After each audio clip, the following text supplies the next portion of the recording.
tackling challenges.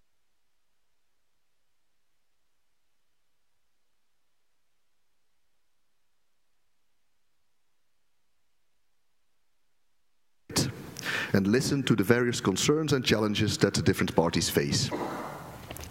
On the journey towards sustainable palm oil, many significant steps have already been taken to improve the environmental and socio-economic impact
and let's get started. Thank you very much. Let me allow to introduce the moderator of today, Karin Helmstedt. She is the professional. Thank you. Good morning. Good morning, Karin. Thank you. I leave it now up to you because you are the moderator, and I will sit down and listen to all the different speakers. And hopefully raise your hand on a number of occasions. Thank you very much, Frans and Jelmen, for that introduction. And thank you very much. Good morning, ladies and gentlemen. Bonjour tout le monde. Guten Morgen, meine Damen und Herren. I'm not going to exaggerate with too many more languages, but it is now my turn to give you a warm welcome here in Brussels to the 5th European Palm Oil Conference. And we're very, very pleased that so many of you could make it from so far away also to join us here today for what is a very important debate. As our chairman of IPOA and Jelmen Haase, the co-chair of ESPOAG, just indicated, this is our annual get-together to take stock of the current state of the debate surrounding the issue of sustainable palm oil production and the very, very, very complex supply chains that are associated with it. And also, we're here to talk today about the progress that has been made, as Frans indicated. Now, all know, as the world's most abundant vegetable oil, obviously palm oil plays a decisive role in so many of the products that we use every day, and it also makes a major contribution to producing countries' economies. And in the past 10 years, we've seen the global demand for palm oil steadily rising, and as we go towards 2030, that growth is expected to continue. But thriving, of course, as it does in a tropical environment, the risk of land clearance and of agricultural expansion to allow more palm cultivation needs to be mitigated, needs to be dealt with in order to limit deforestation, which in turn also drives greenhouse gas emissions, loss of biodiversity, and climate change, etc. These are all issues that we talk about every day, ladies and gentlemen, but we're here today to talk about one specific issue. Because meeting the growing demand for this commodity whilst minimizing environmental degradation is a critical challenge for our society and a critical challenge for this industry. Europe is, as we know, an important consumption market for palm oil, and therefore it has a vested interest in taking responsibility to make global supply chains more sustainable and seizing all opportunities to align with the Paris Agreement and the UN SDGs and follow up on its numerous pledges to halt deforestation by 2020. And at the same time, as we just heard, a growing number of countries and companies are also voluntarily committing to eliminate deforestation from their supply chains, both through individual sustainability pledges and participation in larger initiatives like the Amsterdam Declaration. We'll hear more about that later on today. Also, as you probably noticed, coming out of the COP23 in Bonn, Germany just last week, we saw some new national and corporate climate actions with regard to forests, which are recognized as essential to achieving those SDGs. There's no shortage of all of these initiatives, ladies and gentlemen, and the Commission is also even looking into the possibility of an EU action plan against deforestation. But the question remains and bears asking every day, and it's been going on for years, as Frans mentioned, how can Europe do its part to be a game changer in this story? How can it effectively lead the drive to 100% sustainability in our supply chains? What is clear is that all of such efforts concern all stakeholders, from industry parties to civil society and NGOs to governments, and of course, the governments of producing and of consuming countries. Because in the meantime, as we also heard, we're seeing a number of companies that are moving away from palm because of very negative feedback from a number of stakeholders. This threatens to complicate matters even more, ladies and gentlemen, because if Europe moves away from palm, who is really going to drive the push for sustainability? How can we ensure that major consumption markets like India and China will get behind a similar drive? And how will consumers everywhere properly understand the relevance of palm oil for poverty alleviation? That is just a very quick overview of the background for our conference here today. And now we'd like to build on that picture, obviously, and add a bit more scope and context as to why so many European players are committed to global supply chains all over the world. All supply chains, and not just their own. Before we begin, ladies and gentlemen, there's a couple of announcements that I've been asked to make concerning the rules here in the beautiful Bibliothèque Solvay. First, if you could please refrain from taking pictures. I see everybody being very brave and listening, so no worries about that. But we do have professional photographers here, and the pictures will, of course, be published and available on the website after the conference. You could see earlier a number of points on the screen here behind me, but in the foyer on the lower floor, there are some sponsor tables, just in case you'd like to take a walk there and have a look at what we have to read during lunch hour. Twitter hashtag, very important for those of you who are tweeting. First of all, Epoch itself will be tweeting with the handle epoch_EU, and the Twitter hashtag is epoch217, so you can follow all of the conversations there and hopefully get involved. All of the organizers can be recognized by their purple key cord, so if anybody has questions, just try to find one of those in the crowd and address your questions to those people. And also there's a front desk out in the hall, as you will have noticed. We have 4 sessions today, ladies and gentlemen, quite a packed program, as it always seems to be, and I will be watching the clock, and I'll do my best to try and signal to speakers if they are getting to a point where we are going dangerously over time, so please apologies in advance if I am forced to interrupt, and I'll be jumping up and down here, so you'll certainly recognize that moment when it arrives. One more thing before we start, ladies and gentlemen, because to spice up our debates here today, we'd like to introduce an interactive conference tool, and for that I have a couple of absolutely brilliant sidekicks over here on the stage. I'd like to introduce Denny, first of all, in the back, and Michael Irish Stevenson, who is the Buzzmaster incarnate. That's Give him a me. warm welcome, ladies and gentlemen, and he's going to tell us how Michael. the Buzzmaster works. Good morning, Salamat Pagi. Can you guys hear me in the back as well? Yeah? Cool. We have a tool that allows us to ask you questions, but it also allows you to ask the speakers questions, which is very nice. Can we have it on the screen, please? In order to do that, you need to take out your phone. So grab your phone, everybody. But no pictures. Your telephone. And go to the Wi-Fi settings of your phone. If you don't know how to find that, look to your neighbor, left and right, and they will help you. So go to the Wi-Fi settings of your phone and connect to the Buzzmaster network. It should be the network at the top of the Wi-Fi settings. It's a Wi-Fi network named Buzzmaster.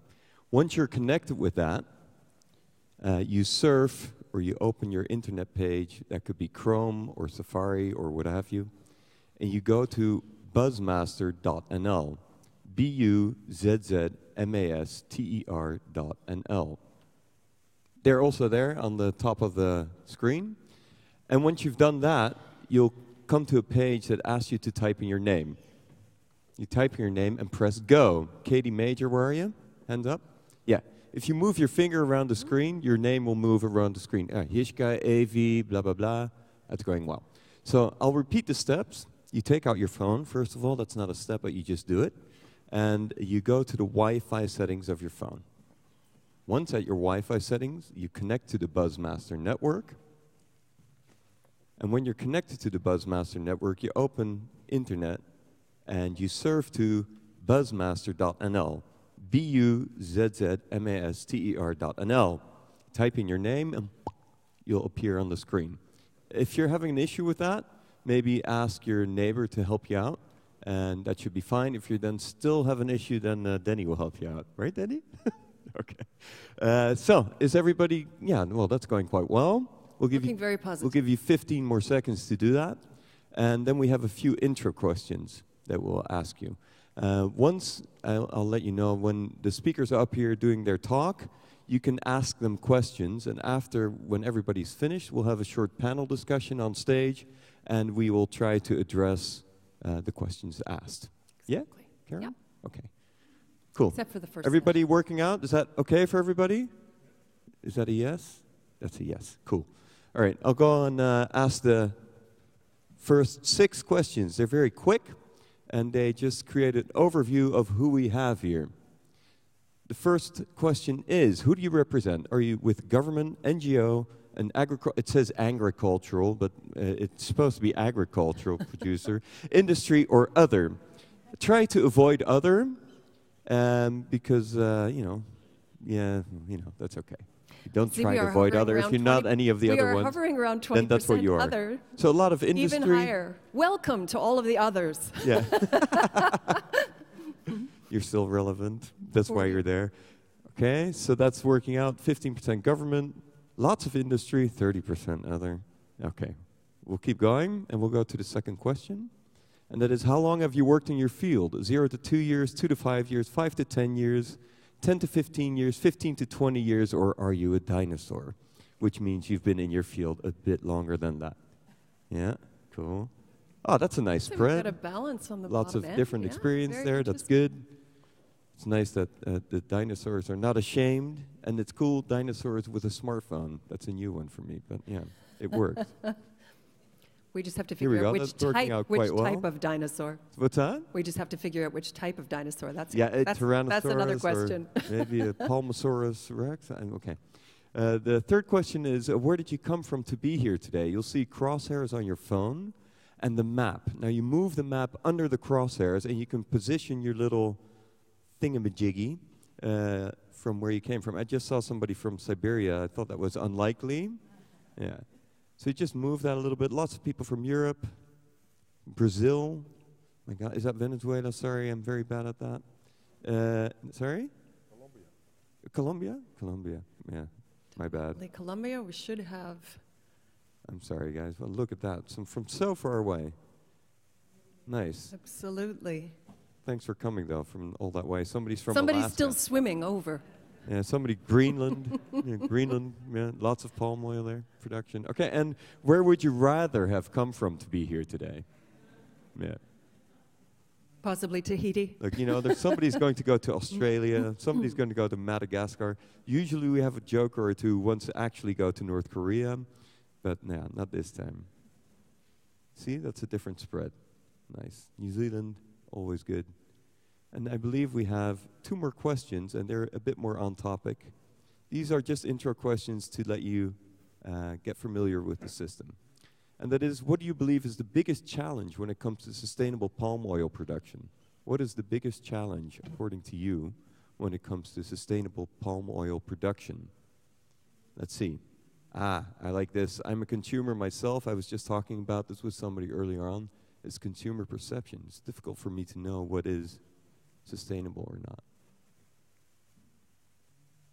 Funding and climate. Good governance. Here we go. Perception, agreed.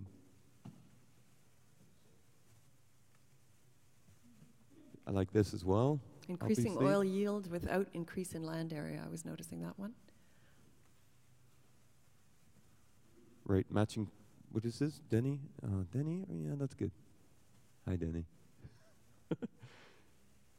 Right, so we get lots of answers here. What we can do here is, initially, you saw this is what the government people have said. So I can make little cross sections. This is what the agricultural attendees have answered. Producers, excuse me, the agricultural one. Mm-hmm. This is the industry. Social license to operate. Is that you, Filippo? Yeah, that's you.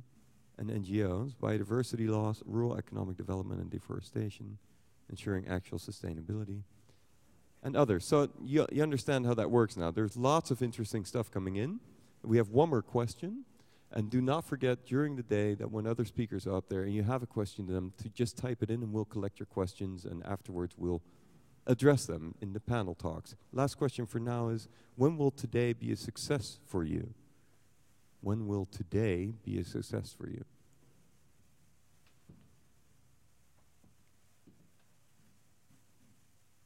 Steve Jennings, tonight? That's so partial. That's like a mystery answer. Oh yeah, and just to pick on Steve a bit, it says tonight. But Steve, now your telephone is blinking as well. Is it? Steve, hold up your phone. It is, isn't it? Yeah, no running away. Yeah, you can't hide, Steve.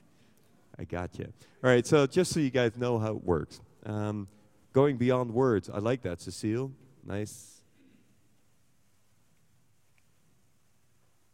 This is also nice. It's a bit confrontational, possibly, but yeah, it's good.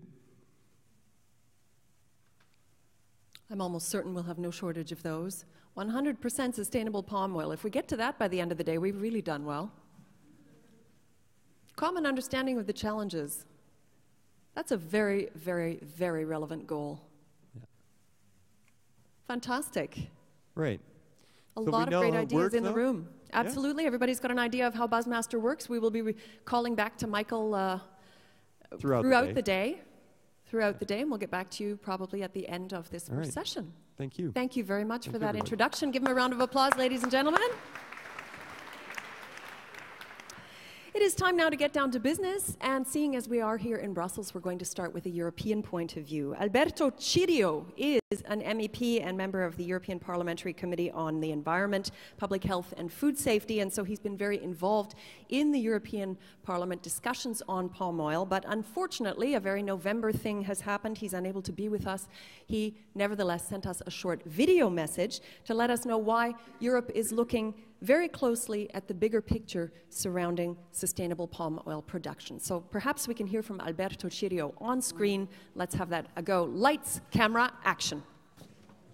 Your Excellencies, highly esteemed colleagues, dear friends, I would like to apologize for not being there in person, but I'm very confident that your discussion will be fruitful, and I will make sure I will be informed about it. At the same time, I'm very glad to know you have been able to be together there in order to discuss this topic that is becoming increasingly relevant through a lot of misinformation is being circulated about it.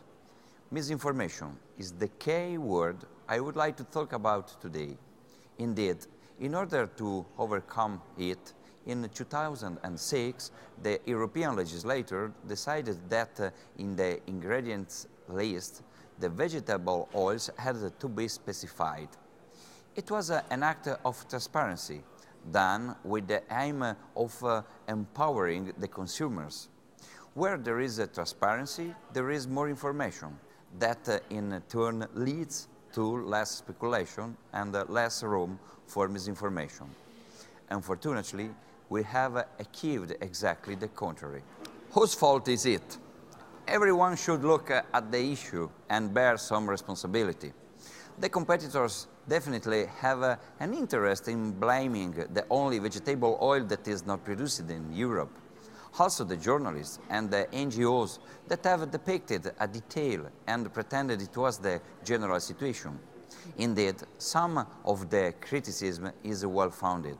In particular, some producing countries should address the environmental issue internally, and also the producers that abandoned a long-used ingredient instead of defending their choice. Nonetheless, if we keep looking at what has been done and by whom, we are losing sight of the real issue. We should look at what has not been done. And here, I refer to two responses I would envisage to come out of the current situation. The first one should be a communication campaign. Yes, a media planning, including TV shows with well-known chefs that argue about the properties of palm oil, why it should be used, when it should be preferred, and which food should be cooked with it instead of other oils. A kind of palm oil masterchef. In addition, nutrition experts, possibly medical doctors, should be deployed to go on TV, where housewives are watching, to say that the palm oil is not bad, through some safeguards apply. Last but not least, some work on the brand should be done. Show that no orangutan are killed because of oil palm plantation anymore, that no tropical forests are burnt to free space for oil palm. The second one is a factual commitment. As they say, talk is cheap, money talks. Well, I would like to see in the figures and increase the demand for the segregated sustainable palm oil. Instead, I keep receiving bad signals from the markets. I even heard that there is too much sustainable palm oil offer, so that some of the product is sold without its certificate. The message people want is not there is a problem, so I run away, but there is a problem, I solve it. If people are worried because of the carcinogenicity of palm oil, companies should buy oil whose refineries are slower and do not go above the forbidden temperatures. If people are worried for the environmental consequences of their purchasing choice, companies should show them their commitment to 100% sustainable product. I have talked to NGOs. I found their objectives shareable, protecting the environment, protecting the workers. And I appreciated the recognition of the work done by the companies that engage in improving the whole system instead of exploiting it at their advantage, and withdrawing as soon as a beatable allegation arrived. When I read a report regarding child labor in oil palm plantations, I asked them whether they wanted the boycott, because with this plantation, these children can eat without they are forced into hunger. And the NGOs told me, we never envisaged a boycott. It is so easy to defeat the arguments of palm oil enemies. I invite you all to fight harder, and I welcome days like today, because they provide us with the possibility of pursuing agreed solutions. I wish you all a profitable discussion and a fruitful day. Alberto Cirio, MEP, setting the scene there, ladies and gentlemen, for this first session, and obviously touching on a number of points to indicate the complex nature of the background, and a number of points that will hopefully come up in the debates. But he certainly made a plea for positive actions, for transparency, and for fact-based discussions to dispel much of the misinformation that circulates around the subject of palm oil. And as we heard there at the end, he made a call to fight harder for sustainable palm oil. That call will certainly not be falling on deaf ears in this room. The world's two largest crude palm oil producers and exporters are Indonesia and Malaysia, ladies and gentlemen. So we are honored that our next two speakers come from those two countries. And I have a very fun fact for you to start off our proceedings today, because both of those countries, Indonesia and Malaysia, are currently in 2017 celebrating 100 years of commercial palm oil plantation in their countries. So this is cause for celebration for them. Let's give a round of applause. Rather timely, our discussions here today, and first we will hear from the Secretary General to the Malaysian Ministry of Plantation Industries and Commodities. That is Datuk K. Yogeswaran, and he's told me we can go by Yoges from now on. He's going to give us an update on the recent developments in sustainable palm oil policies and operations in support of the SDGs in Malaysia. Yoges, the floor is yours. Please give him a warm round of applause, ladies and gentlemen. If you'd like, those are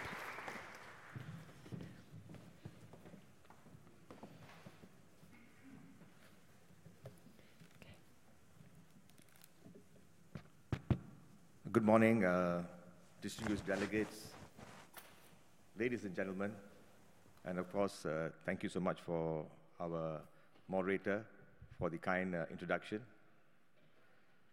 I'd like to take this, a very good morning to all of you again. I would like to take this opportunity to record my appreciation to the European Palm Oil Alliance for the invitation to address this annual European Palm Oil Conference. I believe this forum provides the opportunity to the various stakeholders, including consumers in Europe, to deliberate and further understand the positive benefits of palm oil. I also take this opportunity to convey regards from His Excellency Datuk Sri Ma Siew Keong, the Minister of Plantation Industries and Commodities, Malaysia. The Minister is unable to be here with us today due to prior commitments. Nevertheless, he conveys his best wishes to all the success of the European Palm Oil Conference 2017. The theme of this year's conference, taking responsibility in sustainability, protect the environment, and improve socio-economic conditions, very aptly describes the approach undertaken by the palm oil industry in Malaysia. Malaysia fully subscribes to the principles of sustainability and has taken stewardship role towards ensuring a balanced approach in the development of this important economic pillar for Malaysia. Currently, the palm oil industry in Malaysia occupies 5.7 million hectares of planted area, and this accounts for 17.4% of the total land area in Malaysia. But only 0.4% of all land used for agriculture globally. In addition, Malaysia continues to maintain more than 50% of its land area under forest cover, under natural forest cover, as per our commitment made at the Rio Earth Summit in 1992. Malaysia also has been at the forefront of global climate change talks. In Copenhagen and Paris, we have been a constructive voice in climate change, and we have voluntarily agreed to cut the greenhouse gas emission intensity by 45% as part of a commitment to COP21. And so far, we have reduced it by 33%. To further ensure that sustainability principles and criteria are the hallmark of our approach in the development of the palm oil industry, we have more than 60 laws and regulations to ensure that there's no unwarranted environmental degradation caused by the palm oil industry. This includes no tolerance to zero burning, as well as protection of natural wildlife habitats, including the orang hutan, and high conservation areas.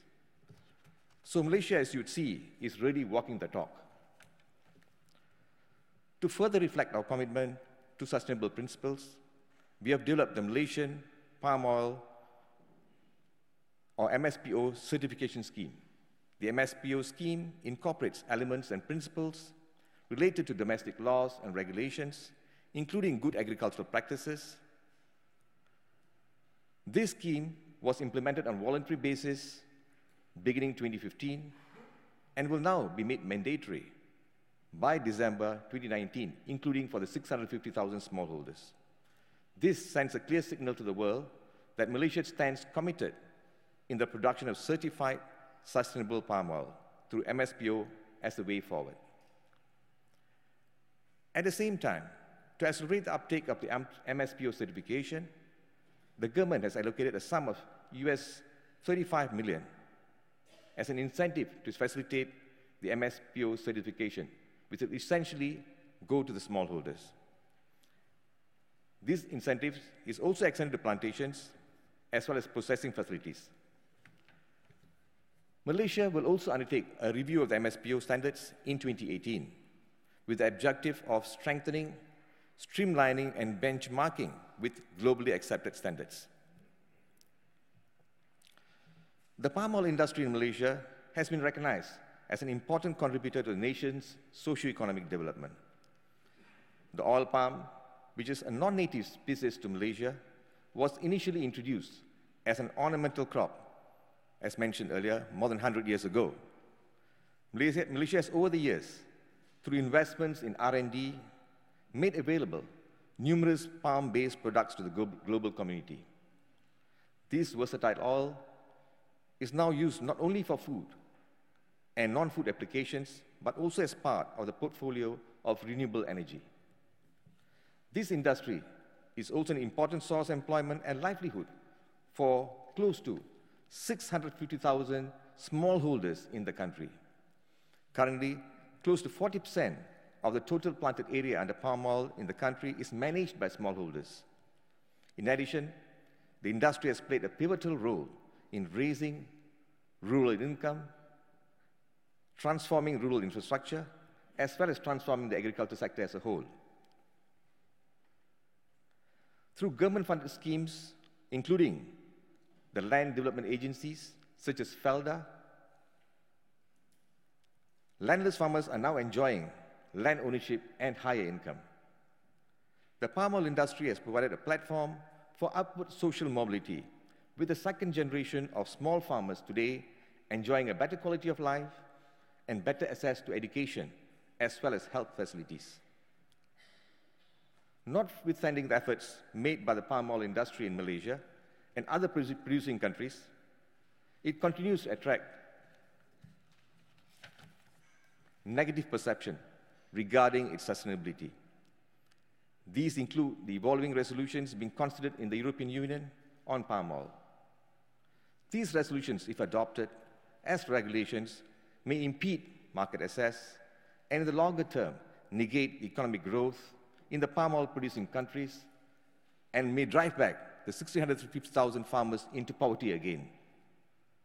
In addition, it also does not reflect the commitment by the global community towards meeting the SDG goals in terms of eradicating poverty and raising income levels.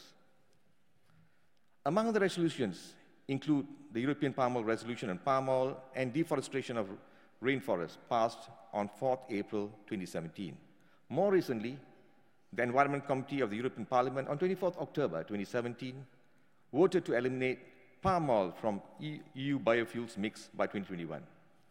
This decision by the Environment Committee does not acknowledge, and I would say deliberately ignores, and the present sustainability standards set by the vegetable oils for biofuel use in the EU. In addition, this decision is also inconsistent with the EU and WTO principles of non-discrimination, as well as runs counter to the United Nations Agenda 2030 and the Sustainable Development Goals adopted by 193 countries, including the EU. Malaysia would like to attest that environmental footprint and impact of palm oil is far smaller than other vegetable oils. Malaysia is of the view that any future policies and laws should be based on sound scientific evidence and in full consultation with all stakeholders and interested parties. Any policies within the EU must factor and encourage, as well as recognize and support national level certification schemes for certified sustainable palm oil, such as the MSPO. Malaysia firmly believes this is a way forward that will encourage palm oil exporting countries to comply with evolving new requirements. In the case of Malaysia, any regulations implemented in the EU that restricts market access has negative repercussions, including on the income and livelihood of the 650,000 smallholders in Malaysia who are involved in palm oil. Lastly, I wish to reiterate that Malaysia is fully committed to sustainable development of the palm oil sector. We will continue to further develop and strengthen the palm oil industry due to its proven role in eradicating hardcore poverty and bridging the urban-rural income gap.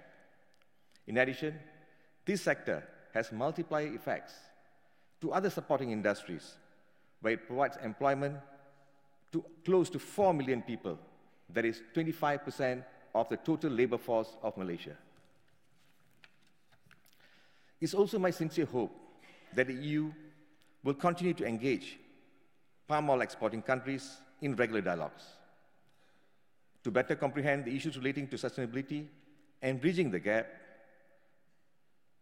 These regular dialogues will be crucially important. This all forms an important part of the food supply chain, and its positive attributes needs to be promoted. Palm oil trade confers mutual benefits to both exporting and importing countries. It is a competitive and a versatile oil, as well as providing employment and business opportunities to importing countries. On this note, I wish all of you a fruitful deliberation at EPOC 2017. Thank you.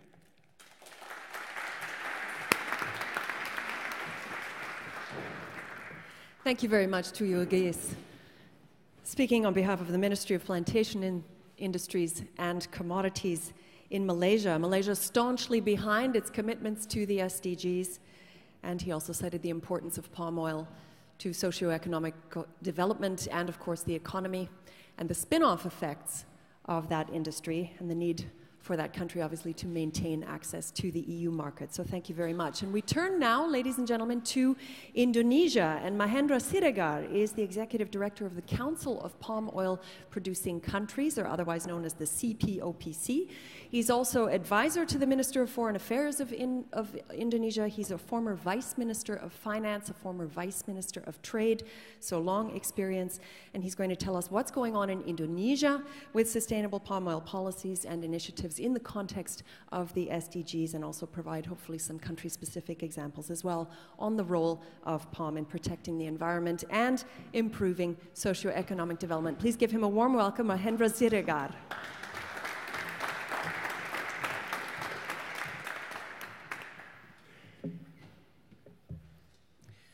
Thank you very much for the generous introduction, and thank you for inviting me to attend this very important meeting.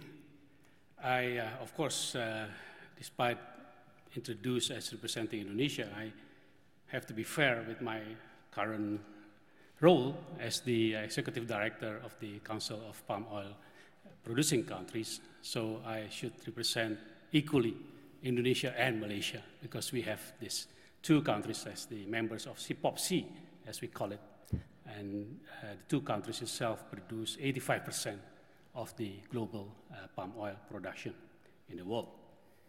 I will talk, of course, about that in a little bit detail, but if I can give a little bit comment and the context of this meeting and its importance and strategic importance of what could and could have happened going forward. I think Frans earlier said that he had a little bit of interesting discussion with his wife about what he has been doing up to now in the last 17 years. But I would just say the reality of the next 17 months would be more even interesting. And if you think the last 17 years was really a life on the roller coaster, I think you will enjoy even more in the next 17 months. Why? It's another issue that Karin, of course, Karin is an Indonesian name, like many other names, mentioned about the commemoration of 100 years of palm oil in Indonesia, in the region. Let me also invite you to another commemoration taking place last week in Manila, the 40th year of commemoration of the ASEAN-EU summit that has been established since 40 years ago, where about the President of Indonesia, President Joko Widodo, only brought one topic, and it was palm oil. And judging from his language, I was not there.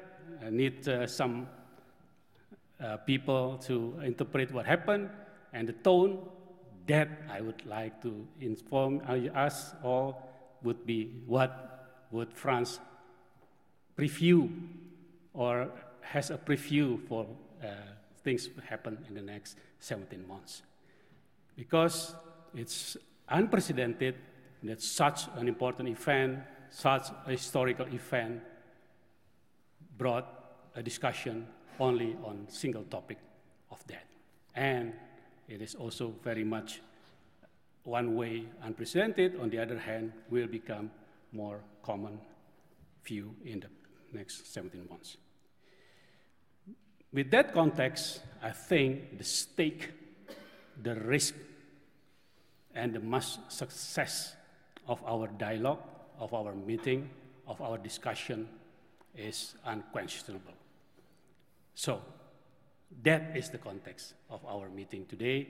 That is the risk of not being successful.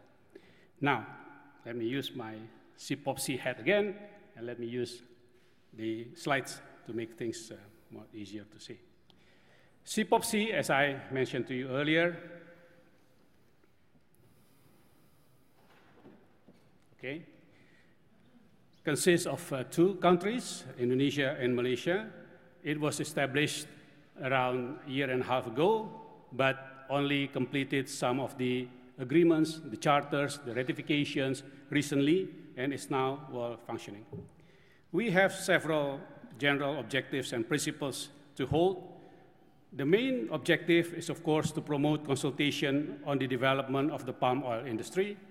And then the focus is to enhance the welfare of the oil palm smallholders, and then develop and establish a global framework of principles for sustainable palm oil, and then to cooperate in research and development as well as training, and address the impediments to palm oil.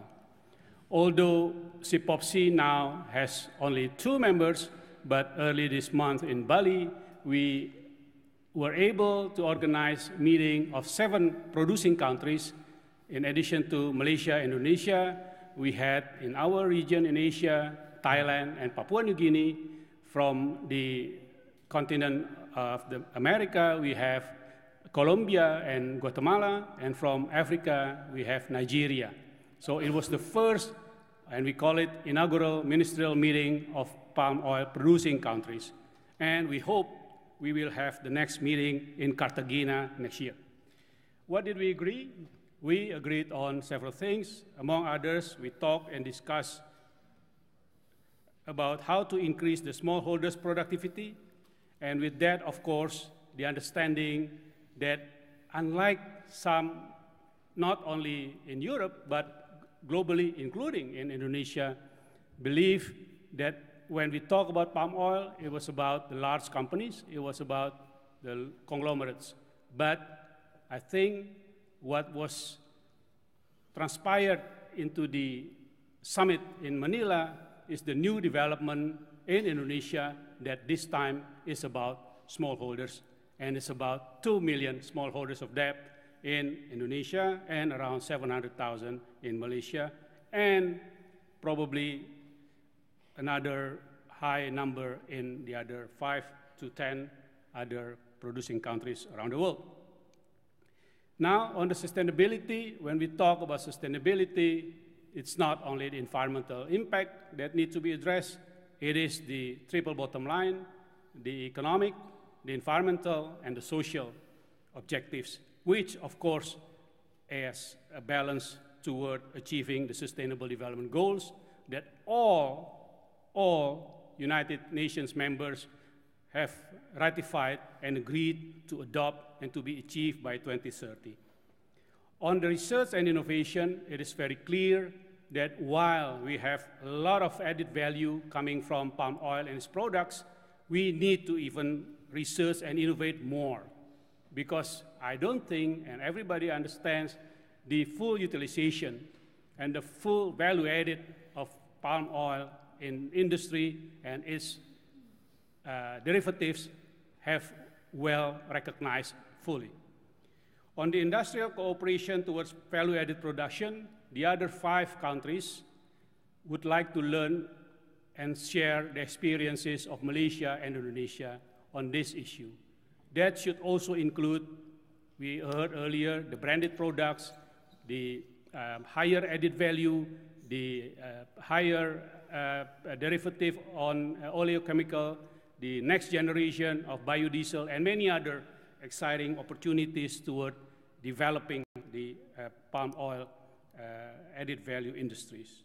And we also discussed how to establish working committees on technical regulation and standards. By this, of course, we divide into 2.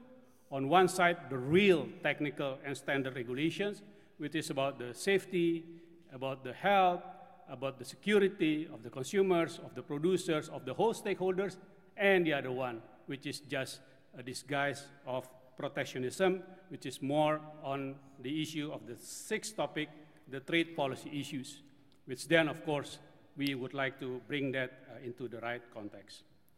And with that agreement and meeting in Bali, we agree to have a follow-up and establish committees of the 6 or even less and prioritize that.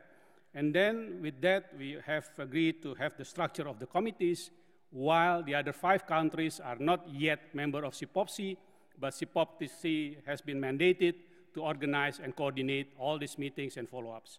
And as I said earlier, in the presentation, we hope to have the next meeting in Cartagena because it's not very easy to find a competition to Bali. Thank you very much.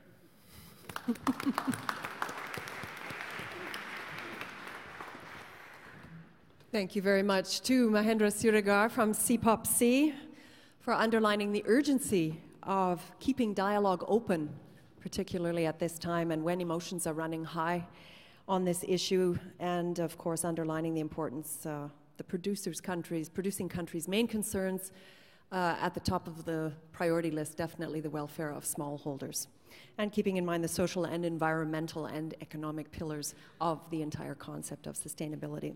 Well, ladies and gentlemen, our final speaker for this session is Filippo Veglio. He is the Managing Director for Social Capital at the World Business Council for Sustainable Development. And that's a CEO-led global coalition of some 200 leading corporations. He's going to talk about the long-term benefits of incorporating sustainability into business strategies for companies and make the business case for the SDGs as the business opportunity of a lifetime. So please give him a warm welcome. Filippo Veglio.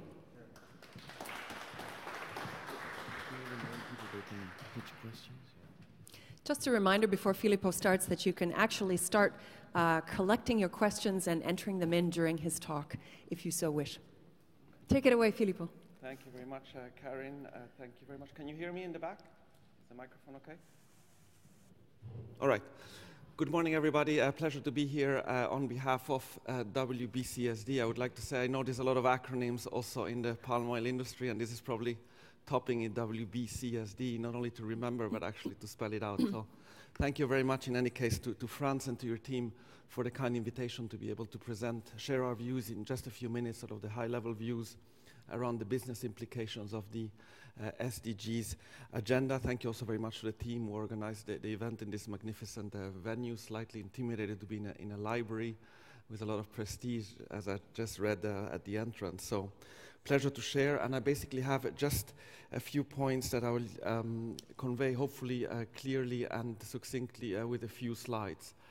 First and foremost, just as a context of who we are, Karin said a few words, I'm just going to say a few more.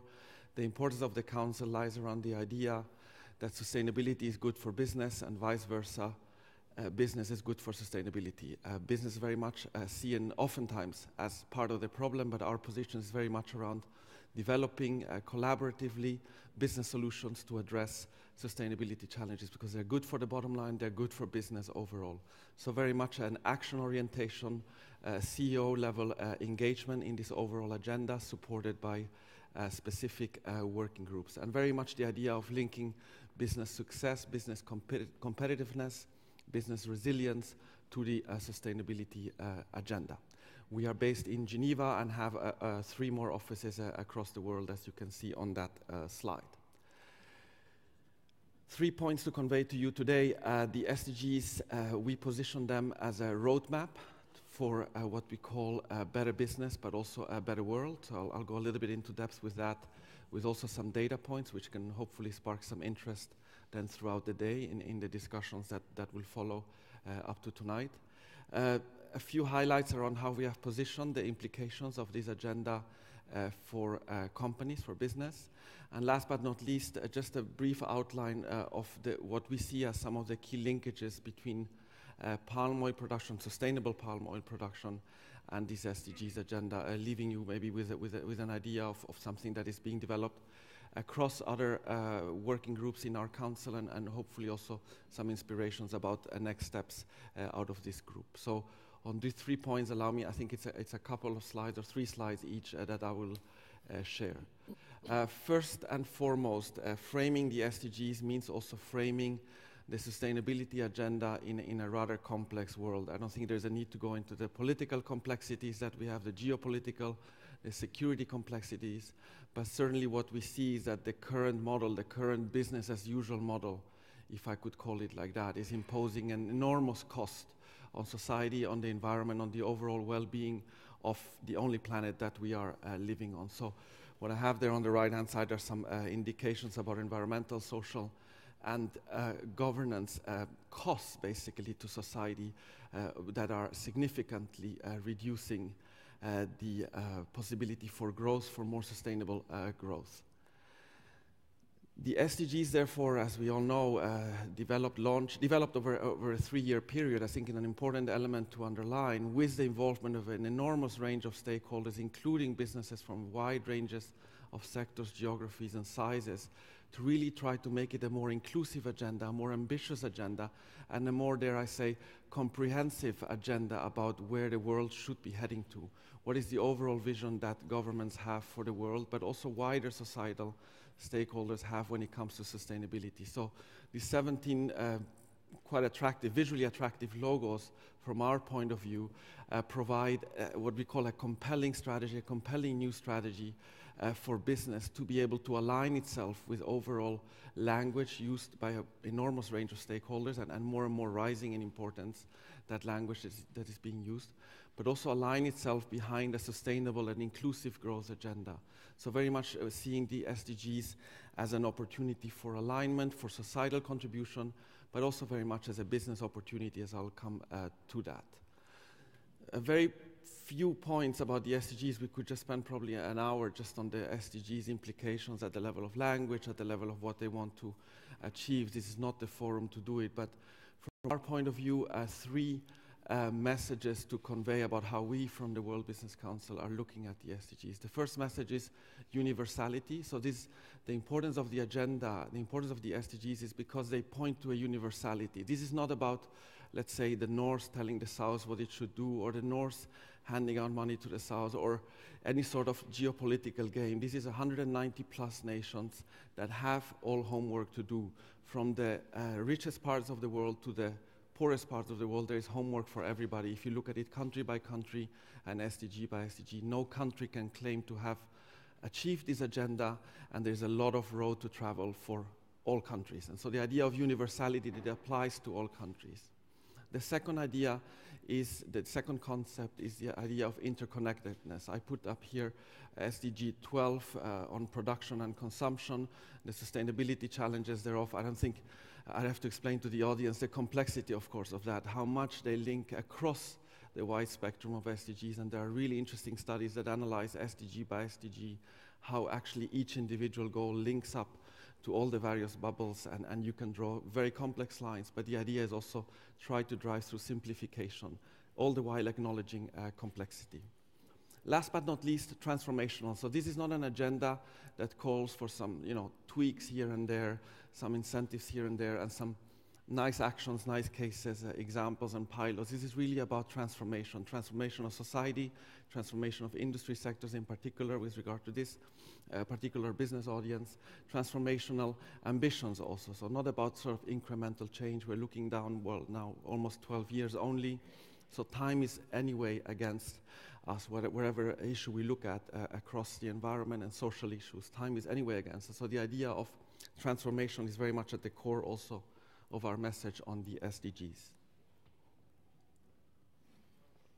What I want to do is slowly move towards the idea that the business implication, we center it very much around opportunities. You can talk about sustainability as risks, as costs, as all sorts of issues, but the work that I want to point to here, I don't know if hopefully some of you have seen it, there's been widespread dissemination efforts since the beginning of this year, is a report by the Business and Sustainable Development Commission. It's basically, imagine it as a group of about 36 business leaders coming together and saying, how are we going to convey the SDGs agenda, which is inexplicable to a let's say, initiated audience? How are you going to simplify it? How are you going to boil it down to a business audience in order to make it understandable, but also attractive in view of engaging in this particular agenda as a solutions provider?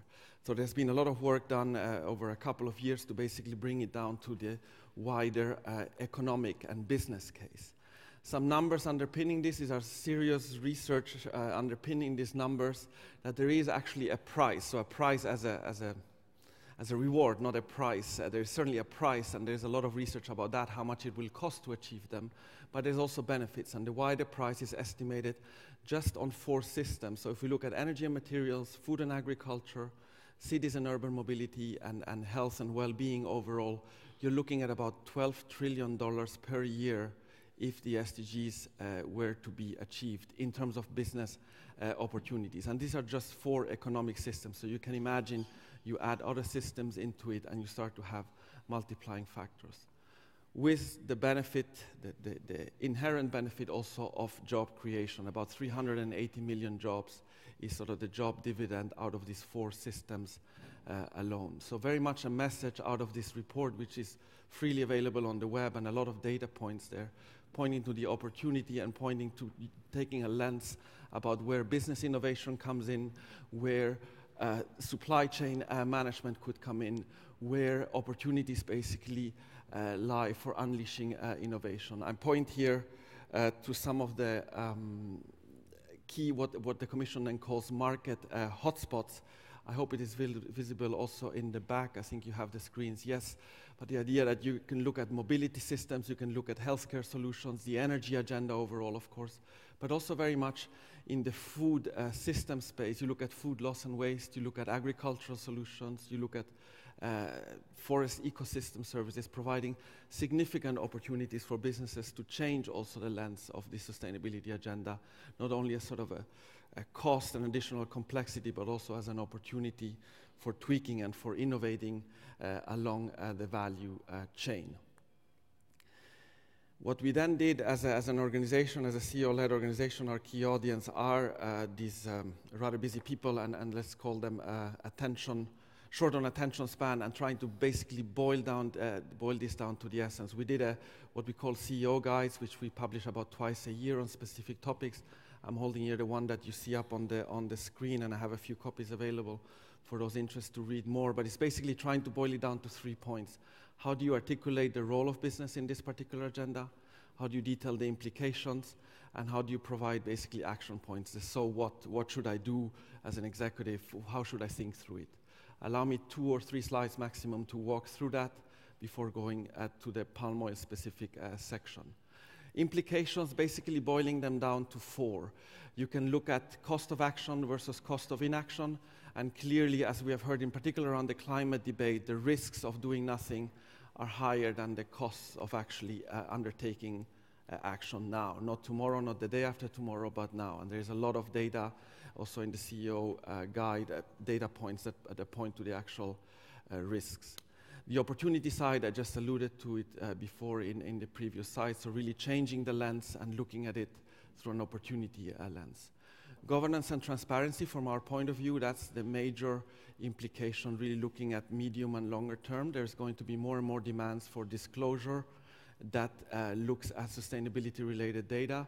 If you look at the recent G20 under the German presidency, recommendations coming out from a task force on climate-related financial disclosures, that's going to have significant implications for major players in industry about how they disclose climate-related risks, and that's just the beginning.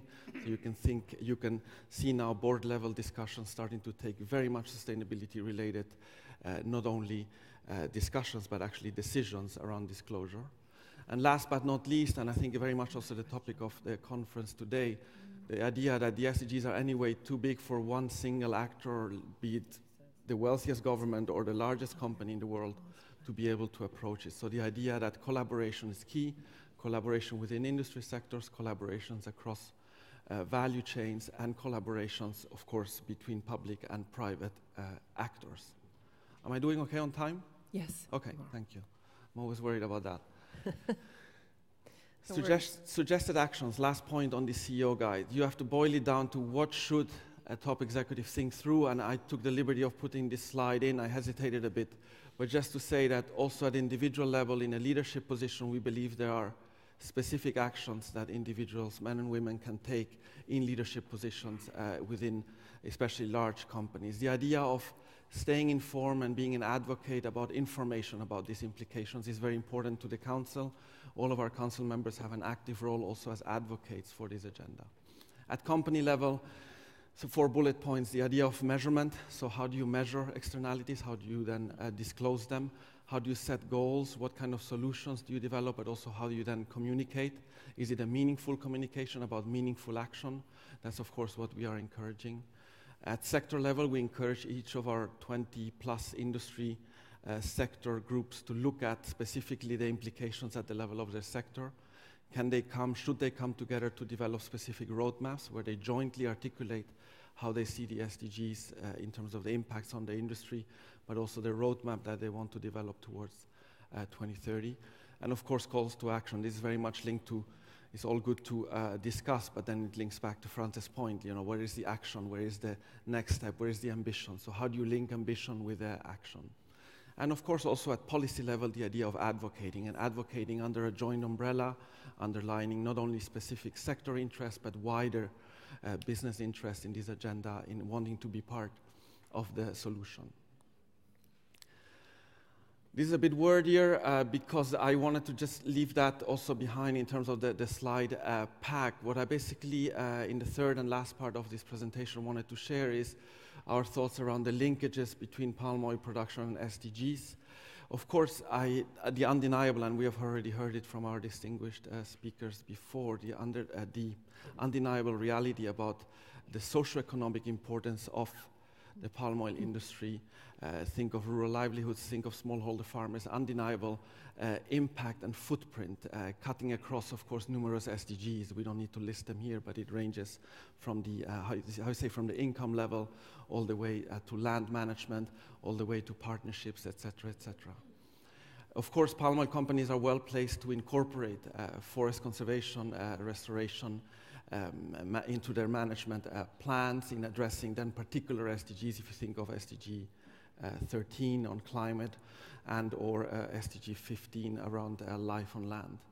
And of course, multi-stakeholder efforts that offer the opportunity to develop and to provide, of course, there's already many out there from what I've read and what I understand also from colleagues working specifically on this, tools, approaches, and frameworks that help companies navigate also a certain tension between environmental realities and social realities. How do you think about trade-offs? How do you think about a comprehensive sustainability agenda that has both the social and environmental priorities at the core? And then last but not least, linking back to my previous point about the need for collaboration, is also the idea around collaborating to articulate a common vision for how palm oil has the potential to meaningfully contribute to the SDGs, and I think a lot of the discussions today will actually point towards that. So what is a meaningful contribution of the players in the palm oil ecosystem, and how could it be articulated coherently and meaningfully around that? On the last point, and this is my last slide to reassure you, I just wanted to share the work by what we call the Forest Solutions Group within the World Business Council, which looks at basically the forest products value chain, and they have undertaken a piece of work published very recently around how they are aligned with some of their governance principles. They have 6 strict governance principles around landscapes, forest management, and fiber sourcing, around resource efficiency, energy and climate, water stewardship, health and safety, and last but not least, social impact. And they have done a joint exercise in articulating then, here's how we see our contribution by our group of companies to the wider SDGs agenda, and then put it on a wider paper. So it's just sort of the top level highlight, but you can see how it becomes also visually attractive to come forward with such a proposition about how a specific group considers its contribution to the wider SDGs agenda. The slides are available, so there's a lot more depth, of course, also visually underneath it, and a lot of links that I'm happy to refer you to. The key link I want to refer you to is a website that we have set up a year and a half ago actually, around the idea of bringing together all the activities, the actions, the resources, the tools that are developed for companies to be able to address the SDGs. So this is not a WBCSD-centered platform. It tries rather to be a sort of a clearinghouse, bringing together the various, the enormous activities and the quantity of outputs that is out there with regard to business implications of the SDGs. So with that, I hope I wasn't too long, but I hand over back to Karen. I think there's questions or something. Absolutely. Thank you very much. Thank you very much to Filippo Veglio for making the link between the business interests of palm oil specifically to the SDGs, for emphasizing the transformational nature and intent, obviously, of the SDGs, and the fact that the risk of inaction is higher than that of action. So, and I think we're going to call in our buzzmaster probably to start off a couple of questions for Filippo. Do I need to worry, or? I don't think so. We'll address the first one to the room to make sure they're all woken up. Go ahead, Michael. Can I have sound and buzzmaster on the screen, please? Thank you. We have one question that we'd like to ask everybody. So take out your phone and answer the following question. What, in your opinion, is the main challenge that companies are facing as they look to integrate the SDG challenges? What is the main challenge that companies are facing as they look to integrate SDG challenges? Is that engaging middle management, cutting through the complexity, understanding goals as a connected framework, factoring in SDG priorities in different geographies? You might have to refresh your screen. Or all of the above. All of the above is kind of like other, you want to avoid it. But it might be true. You know, but it says here, immediately somebody is being smart about it. Okay. Yeah, here we go. More answers are coming in. So engaging middle management, cutting through complexity. I can imagine that has to do with policy probably. And understanding goals as a connected framework, or factoring SDG priorities. What do you think about this, Filippo? What I think? Okay. Yeah. Well, I think I gave you the question, so I have to think of the answer now. I think what I wanted to convey with this question was, of course, different companies have different realities, depending in particular on your footprint. The one with 8%, so factoring in different SDG priorities according to geography, is also, especially if you're a globally operating company, is how do you look at, let's say, Indonesia, and at the same time you're operating in, let's say, Brazil, the US, and Southern Africa. How are you going to factor in, as a group, let's say, how are you going to articulate what your SDGs vision is and your contribution? So do you really then start subdividing it country by country? How do you make this all add up? So this was pointing to that complexity, of course, which is then resulting also in the second column, how do you basically cut through that, and how do you articulate language? It keeps moving, so I don't know what I should comment on. Yeah. Basically, I can go through each of them. Those two middle comments. No, this is basically it. Columns. Yeah. I think middle management points to the idea that we notice that at the, let's say, at the higher levels of companies, people sort of, they get it, but then it's the so what that is, of course, the trick. The proof lies in the pudding. Where does the rubber hit the road? Where do you move from talking to acting? And that's where the complexities lie. And of course, middle management has the whole responsibility for that, and you need to find ways, what is the right language then to engage middle management, not to add additional work, but actually find alignment. The complexity, I think it's pervading everywhere, and it links also to the connected framework. So it's nice and easy to say we're contributing to SDG, whatever, 7 or 15, but actually there's a whole range of other direct and indirect. Exactly. It seems there's definitely a momentum that is developing in the use of the language and in the understanding of sort of making the connections to these frameworks. I'm wondering, perhaps just a question to you directly, so that to benefit the room, how is action at business level actually being monitored? If you can answer that relatively briefly. Well, there's interesting developments by our colleagues in the Global Reporting Initiative, GRI, out of Amsterdam, and the UN Global Compact. They have actually been working now for over a year to look at reporting requirements, reporting frameworks in alignment with the SDGs. So really try to bring the SDGs language also into the reporting frameworks, which is links to the idea that disclosure is going to more and more be driven by SDGs. I think the second important trend, or something to more look ahead to, is the idea of benchmarks around SDG performance. So there is an ongoing effort backed by significant investors around benchmarking companies depending on SDG performance. Mm-hmm. There is already one on human rights, and we're going to see the emergence of SDG-related performance benchmarks, and that's something, of course, that every company will be monitoring closely, because it then points to the idea, hopefully, with the right indicators, to actually compete on performance, not just on indicators, but on actual performance, on meaningful performance. Okay. Now, you mentioned the need for CEOs to communicate. Obviously, they are the leaders of this entire movement. Where are you seeing the best examples of that, and are stakeholders actually asking for communications around the SDGs? maybe the second part first. I think, yes, stakeholders ask and expect a well-articulated vision backed by tangible action. And I think CEOs, or let's say top management, board-level management and top management, are expected to be the spokespeople who can articulate that broader vision. But I think the vision without an action is a little bit the dangerous part. Some companies are a little bit too far ahead on the communication and don't have yet the backup on the action side. So it's something that needs to, of course, be defined. I think that's an essential point. Executives need to also come out and articulate why there is a business case, and we try to supply them with some of the data, but of course they have to translate that into their company's reality. But we see more and more of that coming forward. I'm happy to report that our next chairman coming in a few days is Sunny Verghese from Olam. So a very well, you asked for actually a great spokesman.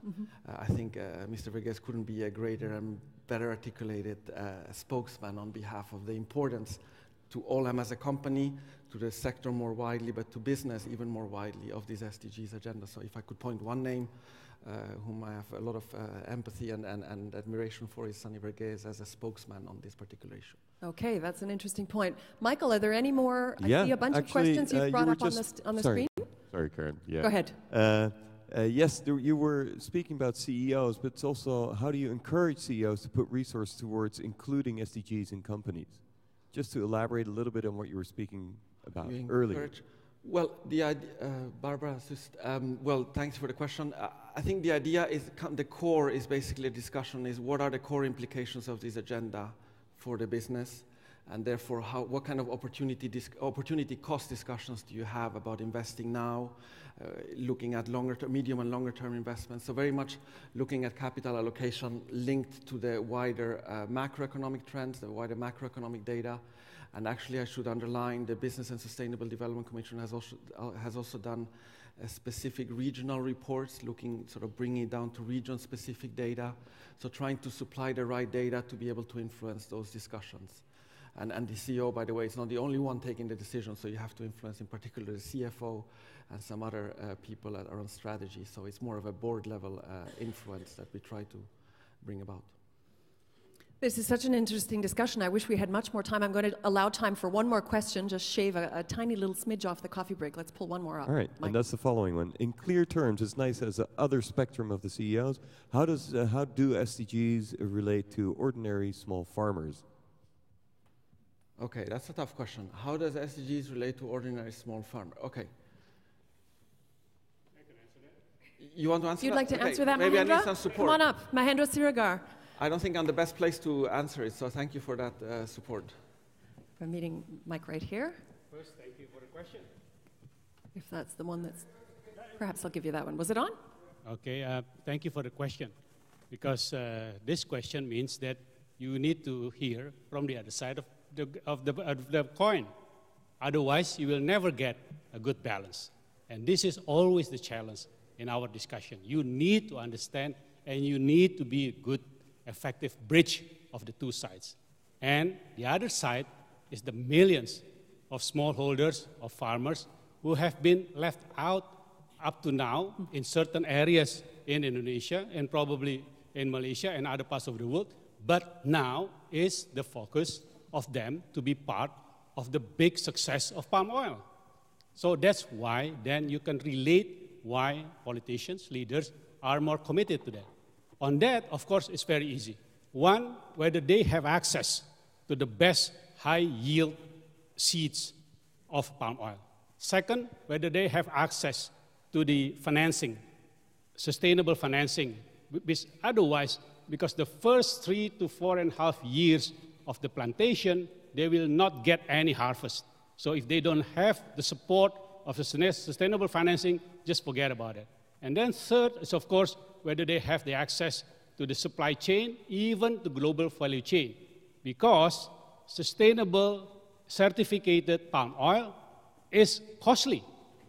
And if you put that as a unit cost per hectare, you penalize smallholders. And what about that? And then, of course, the issue of how they can be part of the sustainable practices and best practices.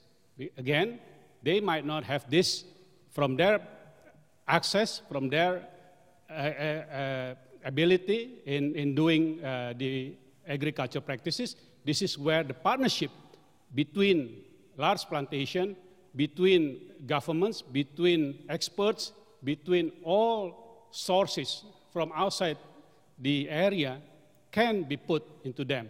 And of course, last but not least, is when you talk about the traceability.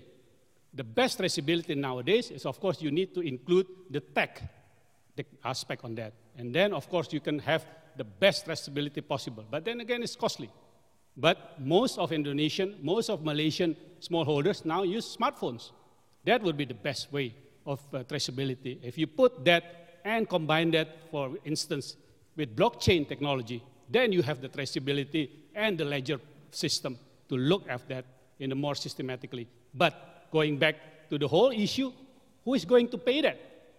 If it's the small farmers, then you will not give them the access to the real sustainable development goals. Thank you very much, Mahendra Sirigar, for jumping in on that discussion. Which is more important, ladies and gentlemen, coffee or another question? I can turn that into a question. That was clear. Put it out there. That was clear. I think we need a break in order to absorb all of this information. Thanks very much to Mahendra for jumping in and citing the very specific challenges and pressing challenges facing smallholders. Thank you very much to Filippo Velho for that very interesting presentation. And your coffee break is downstairs, ladies and gentlemen. We'll join you back here at 11 o'clock sharp and enjoy your discussions. Thank you so far.